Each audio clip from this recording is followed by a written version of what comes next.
Bon, voilà. Sur le compte rendu de l'après-midi ou de la matinée et de la soirée japonaise, encore une soirée de belle facture. On s'est Alexandre, c'était régalé. super, on s'est régalé comme d'habitude. On n'a Euh, peut-être pas eu totalement les guerres qu'on attendait, mais chaque combat était fun. c'est ça. Chaque combat a eu des rebondissements. On a vu des très belles choses. On a vu de la belle boxe parce qu'on voit toujours de la belle boxe au Japon. Ça a continué de construire des histoires pour des gros combats à venir. Exactement. On avait tout ce qu'il fallait pour cette soirée sous le signe des poids coqs. Exactement. La base japonaise est bonne de nature. Après, des fois, il y a des soirées qui sont exceptionnelles, qui nous rendent dingue, on sort de là en sueur. Et puis, il y a des fois, c'est plus cosy, c'est plus sympa. Ça reste quand même très technique. Il y a quand même cette tasse de castagne, il y a quand même du chaos, souvent. Et le cas aujourd'hui, d'entrée sur le premier combat qui était intéressant, alors c'est un combat de jeunes débutants, Ouais. qui a duré même pas un round. Donc, pareil, ils font progresser, des jeunes boxeurs qu'on va être habitués à voir. Et puis, surtout, sur le deuxième combat, on a eu un combat de poids moyen, pas fréquent, Ce qui est rare au Japon. qui est très rare au Exactement. Japon. Et pareil, ça a fini à partir de la deuxième reprise, il n'y avait plus personne. Et les deux hommes se sont ébranlés et ça a été très dur. Et puis surtout, pour tout doucement nous emmener vers les combats les plus intéressants. Et on a eu notamment donc ce Tsutsumi Iga qui était le premier gros morceau de notre matinée avec défense du titre WBA des Coqs. C'était la première défense pour Tsutsumi. On s'attendait à une grosse guerre. Ouais. Ça a été un peu plus tactique qu'on pensait au départ. Les deux se sont jaugés. Ils se retrouvaient. Ils avaient déjà fait un match nul. C'était en octobre 2020. C'est ça. Nous, on a plutôt vu Tsutsumi qui Remporter a le fait du combat. Tsutsumi, c'est-à-dire Ouais. beaucoup de volume, des fois pas tant de puissance, mais en tout cas Exactement. qui vous harcèle, qui vous empêche de respirer, tellement il vous enchaîne de combinaisons et de coups. On l'a vu prendre la main, nous, avec John, on l'avait vainqueur à la fin du combat, avec pas un écart énorme, mais vainqueur quand même de ce combat-là. Les juges en ont décidé autrement. 3 fois 114-114, ce qui est hyper rare, John, pour un match nul. 2 matchs nuls en 2 combats entre les deux, une autre rareté, ça arrive très peu souvent. C'est fréquent au Japon. Il y a beaucoup de boxeurs qui ont Oui. même qui sont des vrais palmarès et qui ont pas de défaite, mais qui ont 2-3 Et matchs qui ont deux, nuls. trois matchs C'est nuls. souvent. Parce que notamment avec ces petits combats qu'on a vu en début de carte, les 4 Ouais, rounds, les c'est choses, ça. bah, ça va vite et on peut se retrouver avec des 2-2 qui font des matchs nuls. En tout cas, ça mérite, je pense, de voir un troisième, même Je si pense je pense aussi. que Tsutsumi l'avait emporté, C'est très mais bien. allez voir ce combat, vous serez pas déçus. Ouais. Tsutsumi qui est rapidement ouvert à l'arcade droite par un choc de tête avec Aiga qui bougeait beaucoup avec sa Beaucoup tête, la donc tête. était très dangereux.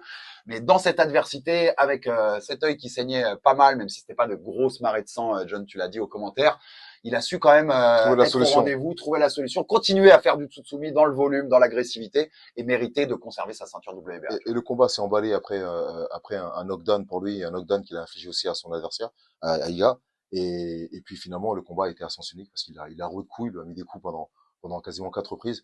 Et finalement, on pensait que ça suffisait pour lui de remporter ce combat et ça n'a pas été le cas. Les juges en ont décidé autrement. En tout cas, voilà, match nul. Exactement. Et round 9, hein, il vient de vous le C'est dire. ça. Allez voir le round Voilà. 9, c'est Il est exceptionnel. candidat au round de l'année déjà, c'est Exactement. sûr. Pour l'instant, ouais. Et on Ensuite, passe qu'au main event. On ouais. était avec Tenshin Nasukawa, énorme star. Si vous le connaissez pas, il vient du pied-point. Il était invaincu en kickboxing, une des plus grandes stars du kickboxing au Japon, qui est passé box pro il y a 2 ans à peu près. Il en était à 5-0.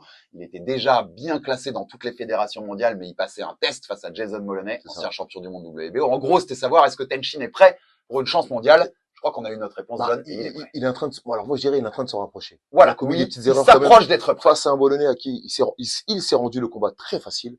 Je pense que ce combat est à montrer dans toutes les écoles de boxe sur cette gestion de l'espace, sur les placements et les déplacements, comment on peut gérer, comment on peut couper et découper un ring et se mettre hors de portée. Franchement, c'est fantastique. Au millimètre près. Esquive, remise, esquive sur le côté, esquive rotative, il nous a fait un festival. Mais par contre, il y a un manque de punch, il y a un manque de réalisme dans le travail, il y a un manque de volonté. Et par moment, il a même l'intelligence de rester à mi-distance. Et c'est là qu'il a pris le plus de coups d'ailleurs. Et c'était volontaire. Mais en tout cas, il est dans cette phase de Il se progression. teste et il Se teste encore un ouais. petit peu. Donc il se rapproche dangereusement de cette capacité à devenir champion du monde, mais il y a encore quelques petites étapes à franchir. Mais la base est en tout cas fabuleuse, la façon, comme tu disais, de se déplacer. Le ring, c'est chez lui. Il sait exactement tout ce qu'il fait, il sait comment se déplacer tout le temps, il sait être équilibré. Il évite un knockdown à un moment avec juste sur la force de ses jambes, alors que 99% des boxeurs, je pense, seraient tombés au sol. Les esquives, la façon dont défensivement il est aussi explosif qu'il l'est offensivement parfois sur ses coups. Il y a un talent extraordinaire. Il en est qu'à 6 combats pro. Je pense qu'en 2025, il aura sa chance mondiale. Est-ce qu'il sera champion du monde déjà? Je sais pas, mais il a un énorme avenir en boxe anglaise, Tenshin. C'est certain. Et c'est un nouveau player dans ces catégories coq, super coq, où le Japon domine depuis quelques années. Et surtout, il était face à un boxeur d'expérience qui était Moloney. Quand on passe un Moloney, il avait perdu que contre Inoue, Manuel Rodriguez et Yoshiki Takei, le champion actuel WBO coq. Si vous battez Moloney, vous êtes de niveau mondial. C'était le test. Exactement. Et il restait le main event. John, avec Junto Nakatani, l'autre star sportivement de la boxe au Japon aujourd'hui avec Naoya Inoue. 3e défense de son titre WFB, les coqs. On rappelle qu'il est champion du monde dans 3 catégories, et un des 10 meilleurs boxeurs pound for pound de la planète. Contre un Mexicain, David Cuellar, qui était invaincu, mais qui avait boxé que chez lui. Jeune, du talent, sans doute de l'avenir, mais qui a montré quand la marche était trop haute aujourd'hui pour un Cuellar contre Nakatani. Il a montré rapidement des lacunes techniques sur son état d'esprit et sa façon de boxer. Alors, jeune boxeur fougueux, hein, avec qui devait frapper un petit peu, 18 victoires avant la limite sur ses 28. Mais par contre, on a vu rapidement qu'il y avait un problème, il y avait une différence de niveau entre les deux. Et comme d'habitude, Nakatani a mis du temps à rentrer dans le combat. Il a fallu 2 rounds pour rentrer dedans. Et puis quand il a commencé à poser sa boxe et à trouver ses repères, à la 3e, il a touché sur un crochet du gauche, je crois. C'est ça, sur un direct du gauche. Non, un travail à mi-distance sur un crochet du gauche. Et sur un enchaînement ensuite. Et le jeune Mexicain s'est relevé, mais c'était trop pour lui. Il était déjà bien sonné. Et sur le 2e enchaînement, il est resté au sol, il pouvait pas. Donc il y avait une vraie différence de niveau entre ces 2 hommes. Et je pense qu'on est en train de préparer tout doucement Nakatani pour des choses à venir. C'est difficile de trouver une adversité. Les vrais adversaires, ce sont des autres Japonais. Et donc pour l'instant, ils sont en train de dégrossir.